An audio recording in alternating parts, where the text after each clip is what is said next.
to another episode of the Monday Morning Learning Podcast, and very excited to have Aarti Kaushal as my guest today. Aarti, lovely to see you after more than, I think, 10, 12 years, I think. Any welcome words before I give you a formal introduction? Thank you so very much, Ravi, for inviting me. It's such a pleasure to be with you. And like you said, a decade, it just seems like yesterday. Absolutely. Thank you for having me here with you. Absolutely. So, short introduction, Aarti, for our listeners. Aarti Kaushal has over 25 years of experience across various industries with a focus on exploring and executing a sustaining solution for individuals, teams, and organizations. She has served as a strategic partner to the business with the responsibility for embedding people development technology strategy. She's experienced in driving executive decision-making and influencing internal leadership and third parties to deploy best-in-class technologies for people development. Aarti has a passion for people, data, learning, technology, and processes. There are a lot of specialties, and she's worked across learning technologies in terms of systems. And in terms of application areas, she specializes in learning systems integration strategy, definition and deployment, learning transformation and change, operating model, business process change management, and new workflow implementation. I've seen, I think, more than 30, 35 recommendations for you, Aarti, on LinkedIn. I was thinking, what is the appropriate comment I should pick up? So I've just picked up one, I think, just a couple of sentences from John O'Neill, where he said the work that Aarti does makes ecosystems out of technology and people, creating human-driven solutions that work like well-oiled machines. On a personal level, she demonstrates the finest combination of ingenuity, planning, and grit and delivering for her team. So that's the introduction for you, Aarti. And let me start off with the themes for today. There are just 4 themes for Aarti now. We'll start off with insights for young L&D professionals and HR management grads. We'll look at performance consulting to an extent, a future of learning tech, because Aarti is in learning technology, artificial intelligence in HR and her views on those. We'll also look at layoffs and how to be a human in HR. And finally, who've been the influencers for Aarti professionally and personally. So the first question for you, Aarti, the top 3 corporate lessons which you can share to the young L&D HR professional, which actually help you thrive in your career. Sure. Thank you, Ravi. What comes to my mind right on top is this quote from Jiddu Krishnamurti, the Indian philosopher.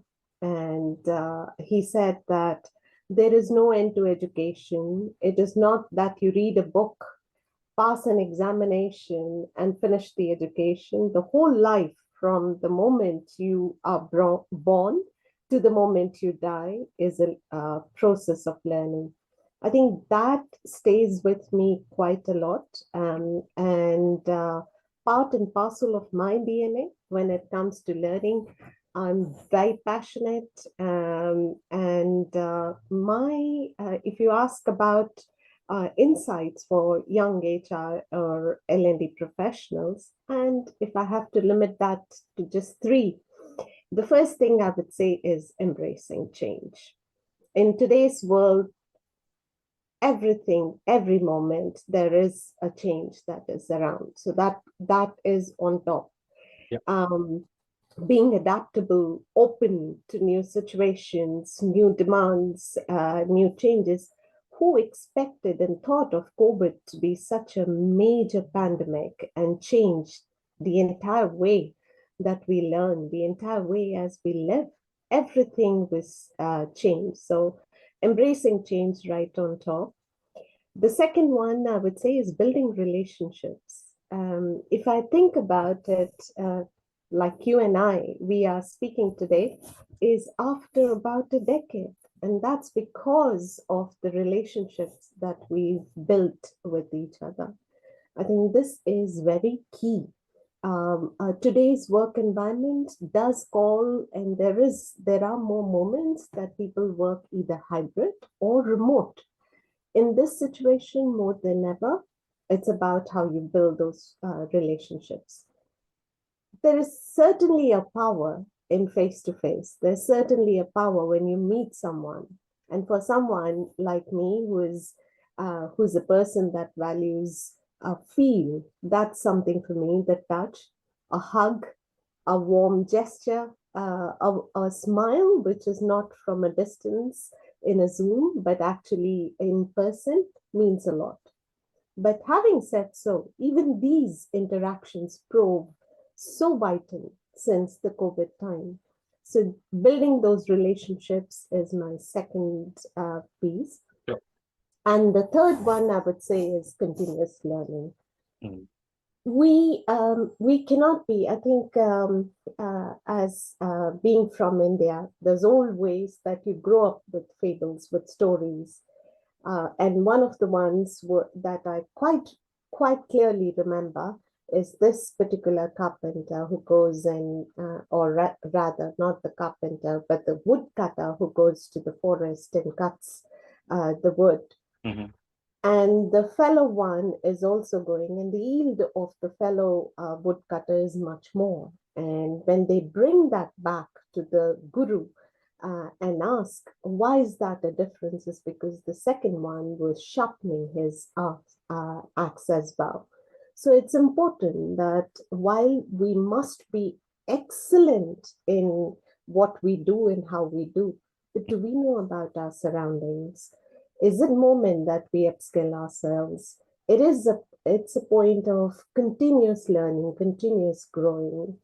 And it's not necessarily, as we know, the principle of 70-20-10, that maybe digital or instructor led could just be 10%. So your education is just 10%, but how much of experience and exposure have you received? Try and volunteer to get that and maximum exposure and maximum experience so that you know much more. So continuous learning.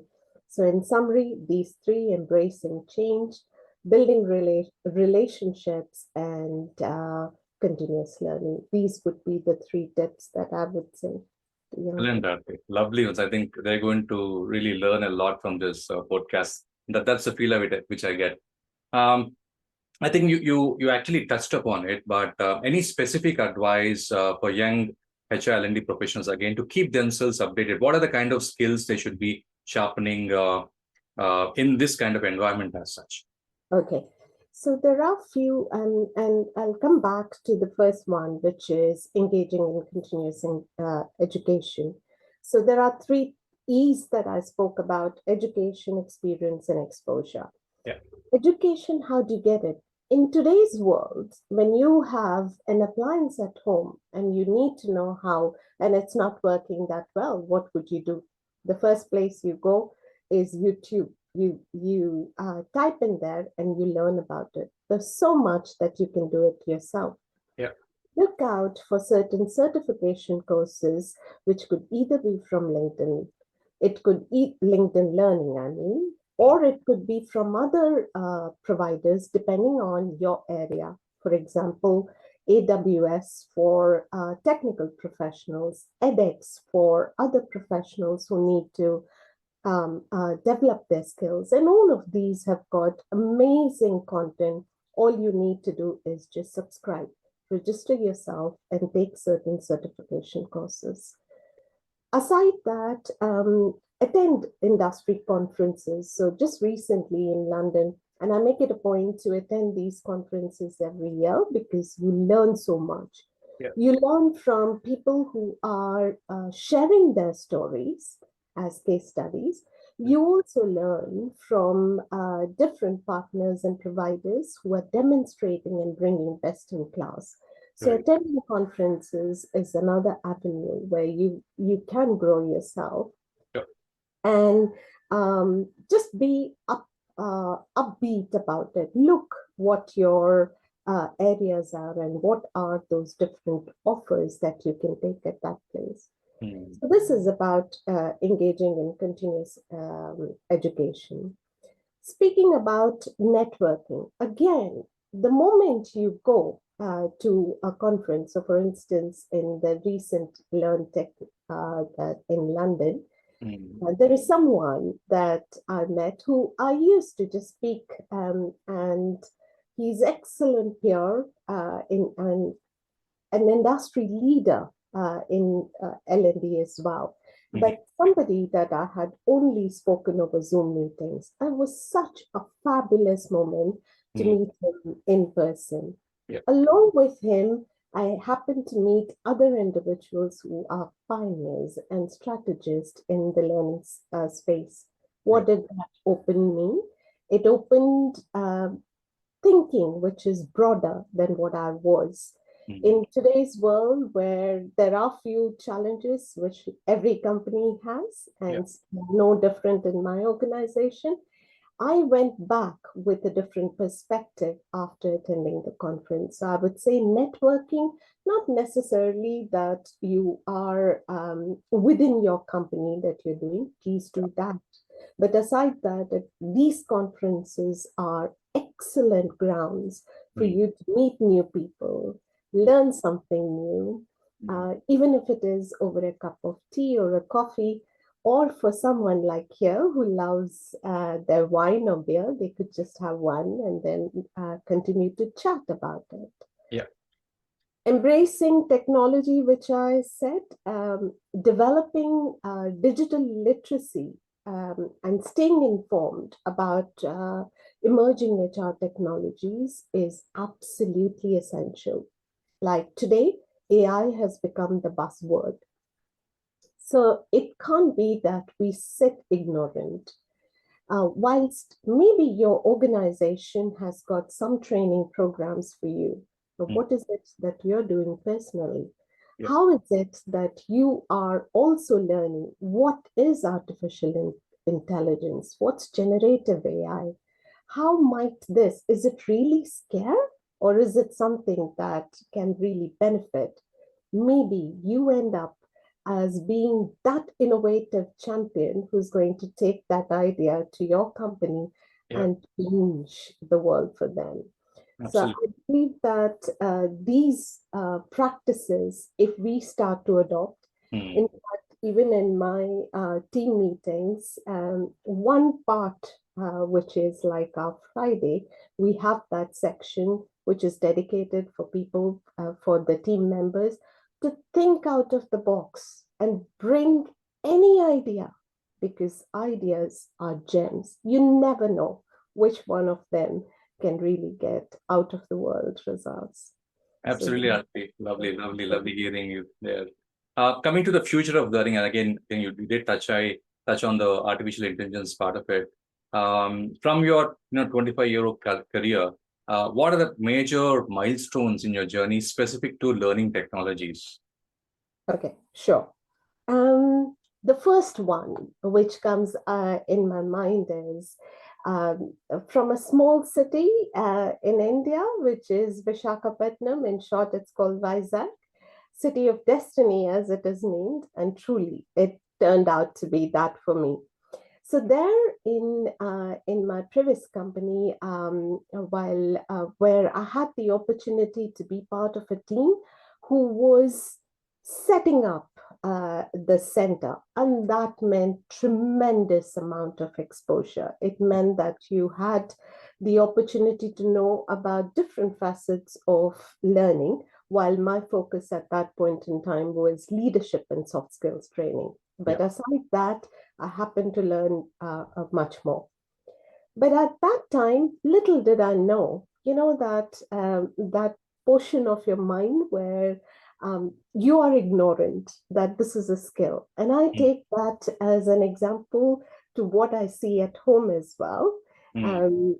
where my husband, till so many years, would not even make a cup of tea. And suddenly now we've just uncovered his culinary skills. Oh my goodness. I said, where was this hidden? Similarly, something for myself was the moment that our organization was going through a change and we Mm. wanted to shift to a digital mode of learning. So Yeah. everybody, I mean, I was a leadership and soft skill trainer myself. Yeah. And here came a moment where it was said that no, let's start e-learning. So just imagine from a total 100% of your face-to-face training, It was about the business cases, let's show the value that e-learning would become. That was my first turning point of me uncovering my love and passion for technology. So we had at that time, and I think it's fine to quote this, it was Sum Total Systems as the learning management system. And I was there as the design and functional lead for it. And it gave me tremendous exposure. Since then, it was no looking back. Learning and learning transformation became a part of me. So whether it was within that organization and getting exposure to being in multiple countries and seeing the differences of different countries, to then moving to another organization and applying a similar project was no different. So I guess different companies that I have worked with, I've learned this, that the companies might be different, but the need of every organization is almost the same. It is about learning, it is about identifying what could and what might work.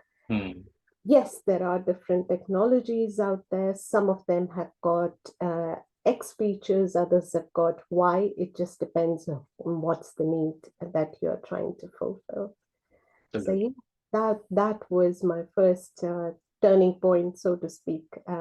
And following that, I got the exposure in talent as well. So PeopleSoft was where I started, and then Workday, performance and talent management. And that gave an overall picture, because an employee journey starts from the time that the individual is onboarded right through to when he or she retires from the organization. So I got that opportunity to also learn and be part of the onboarding experience, followed by performance, talent, learning, and through, like in the middle is development plans. So being part of how individuals can develop themselves.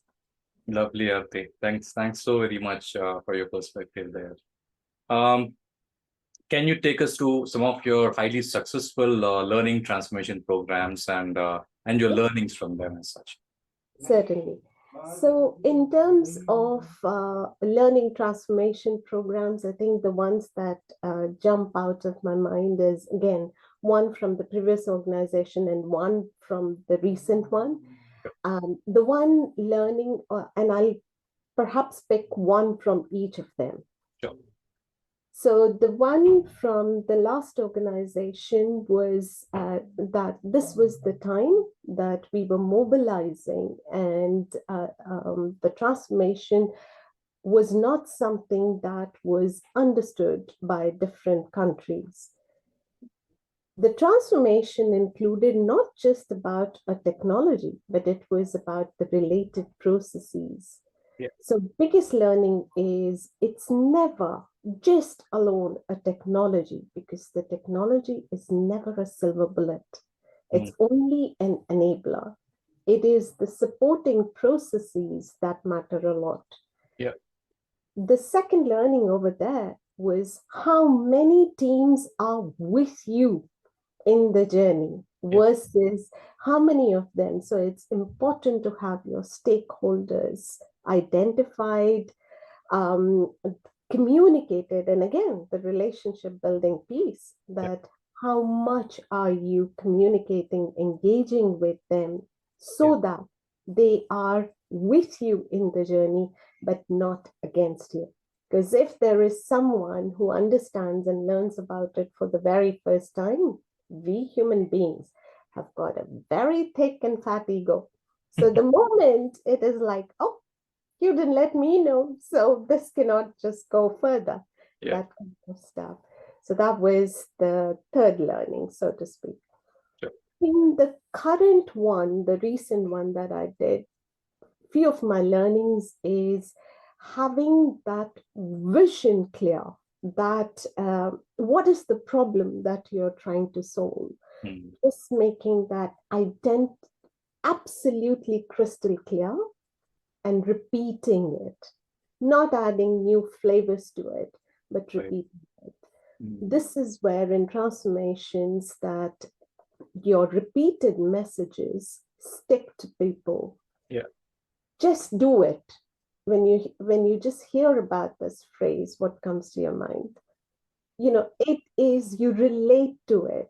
You start to then listen, feel, view, look, everything which is related to the problem that you're trying to solve. Same message that you continue to repeat. The second thing is test, test, and test. There is no shortcut. So even if you have the best testing strategy in place, at times it so happens, we are all human, that you might miss on documenting certain things, you might miss on regression testing and things like that, but no. Each one of those test scenarios have got a relevance, have got a very, very important place. So necessary, it's not an option, but a necessity. The third thing is no single solution can solve all the problem. So how are you making the quote that you mentioned at the onset, an ecosystem? Yeah. How do you actually have all of the technology speaking to one another, supported by the right processes and support? That makes a difference. So creating that ecosystem. Lovely, Aarti. Thank you. And from your perspective, specific to artificial intelligence, how do you see AI impacting the way of working in HR, and especially those working in learning technologies? Aarti? Oh, I see an amazing opportunity. I believe that generative AI, for instance, have got a huge impact, especially on HR, IT, and so HR tech. It will have a huge impact and is already demonstrating in various ways. In fact, even I am doing my current organization. I'm fortunate enough, our chief technology officer, he is so driven, and it's such a pleasure to have that visionary leader who has a future in mind. And so is the ambition of our CEO, who is aiming at and ask of him for all of us is being future fit. In that respect, I believe that we have loads of opportunity. So we have a private instance of ChatGPT in our organization, and I am running a pilot for that. And I know that is going, that I'm absolutely being hopeful to be of great value. Other than that, earlier this year, what we introduced is the ability, which I think a lot of organizations are doing, is using some of the technologies, particularly for content. When it comes to creating content, nobody has that much, at least our learners now, look for new methods and new ways instead of PPT or PDFs or Word documents. Yeah. So if it is the video-based AI generating tools, they are great. This is particularly in L&D. So in L&D space, it is on content development. It is on using chatbots. It's about where we could see the best in terms of translations as well and maximize. These are some of the examples that I can think about where AI or Gen AI would be a great value add. Absolutely, Aarti. Thank you for that. So moving on to the next theme in terms of layoffs, and we've been seeing layoffs since COVID days.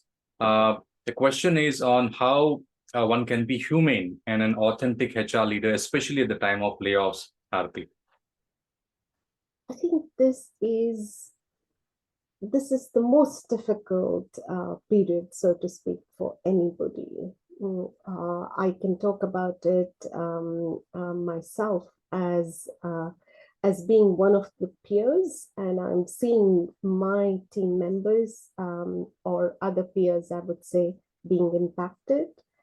And what I've found, and also sometimes when I had to give the message, two elements are very, very important. This is a harsh message. This is not something anybody is prepared. Even if you have a gut feeling, you have an intuition, you still are not ready to listen to that kind of news.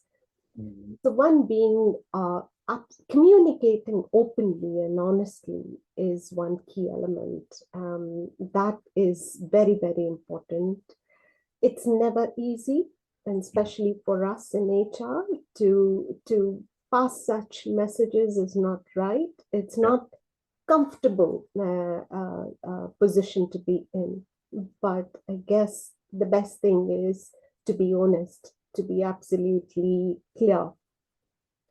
I would like to share without taking names is when the peer who was so badly affected with it and shared the experience, I could relate and identify the actual pain was because it was too sudden and there was no reasoning given. So when that happens, it just breaks the trust, and trust is what keeps us binded. Yes.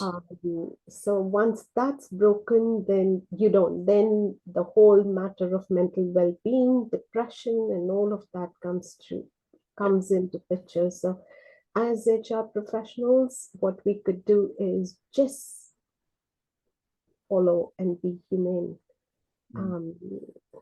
be true, prepare, let them know the reasons. Sometimes I would say that there were situations when you are seeing your peers being impacted and you're not informed anything, you might also be fearful, scared. Yes. Keeping that balance is important. That's the message that I would give. Sure, Aarti. And from the employee side as such, how can one prepare, tackle, and bounce back from a layoff, Aarti? Oh, I think it just goes linked to your previous question as well. I believe that as an individual, it's not an easy place to be in. And like I said, that even if you think that, I'm strong, I am good, I'm here, I can handle it. The only way that you truly can handle is when you have your skill sets, your knowledge absolutely with you. This means that make sure it is time. If it requires you to process that situation, do it. Even if it means that it is 4 weeks that you just need to sit down, relax, think about it, do it. Let it go out of your system. Yep. Speak to someone, speak to a confidant, speak to a friend, speak to your coach, speak to somebody who can guide and navigate you in this situation. Don't feel alone and left out, because in this industry and in this age and era, nothing is constant. That's why my first message was about embracing change. Absolutely. But things keep changing, they keep evolving. Take that time to upskill yourself. Maybe you were so busy in your work that there were few things you wanted to do. Yeah. personally or professionally, take this time to do that. Just grow yourself rather than shrink, would be my message. Absolutely, Aarti. And finally, who had the most influence on you professionally and personally, Aarti? Oh, wow. Um, Not to miss you, Ravi. You've been you've been remarkable. My father, I think, to start off with, who laid the foundation. Um, I, if I reflect, and people who met me earlier, I think when you grow up, then things change. But initially, they would say that, oh yeah, you are so and so's daughter, that way. Um, so it was not just that, but I learned from him discipline. I learned from him uh, to be passionate about what you do, uh, about give your 100%. And in our world, we have that shloka as well, karmanyavadhikaraste. So this is what Daddy used to Mm. teach me, that you give your best. It's okay. Don't look what the result would be, because it will come. Maybe not today, but Yeah. tomorrow you will see. You'll see the results of it. So I think these three things stayed with me quite a lot. And then when I grew up, it was one of my teachers, and the way that she used to role model herself, it just stayed with me. Mm. That even if it is anything, and I still remember that her presence with us was so different to what she used to be personally or outside of the classroom. Right. So I guess it just laid that part within me as well, stating that we all have an inner world and an outer world. Both the worlds need nourishing. It is my inner soul as well that needs to flourish and be happy, Yes. so that I can actually radiate that happiness and that joy outside as well. Similarly, my outer world need to be educated, informed, and learned and upskilled, so that I'm able to demonstrate that outside as well. So Lovely. yes, keeping that balance of the two. So this was in personal, and in personal, then coming to the professional world, was fabulous people such as yourself, and a few more. I think I would also quote Teja Gudluru. He's been wonderful. All my managers, I understand that, if not sure if taking the names is okay or not, but my managers have been a great influence. There have been moments where I would, for some fraction moment, think that, oh my God, this will not work and this is not it. But today, when I reflect, Ravi, I feel that if those phases had not gone Yeah. through, I Yeah. wouldn't have grown the way I have, because I Absolutely. challenged myself during those moments to say, really? Can this not be done? So, in fact, today's tagline that I carry with me is, there's absolutely the word impossible is not there. Yeah. It's just about it. This I am possible. Yeah. That's it. Yeah. So yes, each of my managers has been one amazing leader in my life, who has taught me, shown the right path, and challenged me. Sometimes I didn't know that I could do it, but those challenges have actually helped me to navigate the best in myself. So a big thank you to them. And today I would say that, yes, my husband as well. He's been tremendous support, absolutely incredible support. And I'm blessed to have a family such as this. Excellent, Aarti. Lovely. I think people are going to love this podcast without question. Uh, so we typically covered four themes. Aarti, you had a lot of insights for young L&D professionals, and your insights on learning tech after having more than 2 decades of experience will be well taken across the board. Uh, you had a lot of humane insights on how to actually deal with layoff situations. And I think it was pretty touching with respect to the last team influencers, where you spoke about your father and all of the managers who actually helped you get to where you are actually. And I think ending with Aarti, I think I've seen you in person for I think more than a couple of years. You don't just give 100%; you always have given 200%. And I'm very very happy to see the way you're actually leading in your current organization, and wish you the very best. Thank you so much for your time, Aarti, and we shall have one more episode maybe sometime 6 months or 9 months later on. And I am for sure seeing that the podcast will go pretty well with a lot of professionals across the board. So thanks so much for your time, Aarti, and we'll meet again. Thank you so much, Ravi, for inviting me. Thank you for all the wonderful questions you had for me today. I enjoyed this interaction, and I do hope the viewers listening to it also find it useful. Sure. Thank you.